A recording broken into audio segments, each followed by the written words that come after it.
Welcome to the show, where you'll learn how to invest in mortgage notes, the savvy real estate investor's secret weapon to create cash flow without tenants and property acquisitions for pennies on the dollar. My name is Robert Haitha, founder of Fixed Notes, and my mission is to make note investing ethical, profitable, and accessible for you. In every episode, we're democratizing the industry to put these powerful Wall Street assets into the hands of Main Street investors like you. So without further ado, let's get into this show where you're in good hands with my AI clone. Let's go. This program is for informational purposes only and should be independently verified before taking action. Welcome back to the Fixed Notes podcast. Today's topic is how to set your investment criteria. If you want to build a real business in the note space, not just buy a one-off deal, you need a clear buy box. This is your filter. It tells you what to say yes to and, more importantly, what to walk away from. Let's break it down. Start with lien position. Do you want to buy firsts or seconds? First position notes are senior, meaning you're at the front of the line in foreclosure. They're safer, but they cost more. Seconds are riskier. You're behind the first mortgage, but they can be bought for deeper discounts and resolved for higher returns. Your comfort with risk and resolution will shape this decision.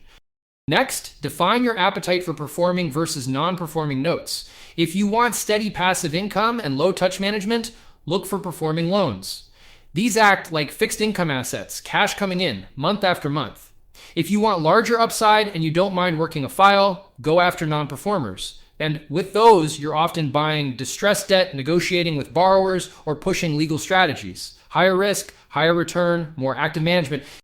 Then get specific about property types. Most investors start with single-family homes. They're easy to comp and sell.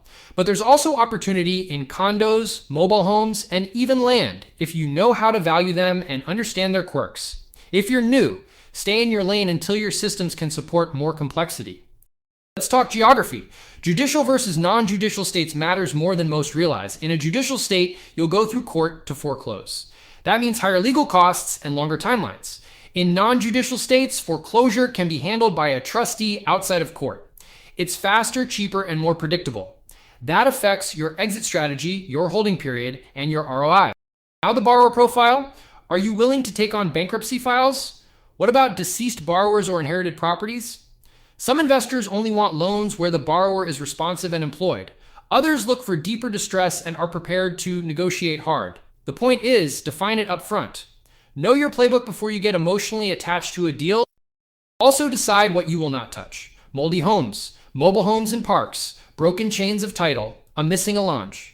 If you don't want to deal with it, don't make exceptions. Exceptions break portfolios.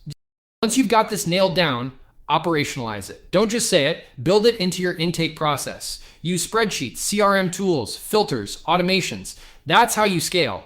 You shouldn't be evaluating every loan from scratch. Your system should tell you instantly whether it's in or out. And once your system is in place, audit it. After every deal, review it against your criteria. Did it check the boxes? Did it perform the way you expected? Did your assumptions hold? Criteria should evolve as you grow, not stay static forever.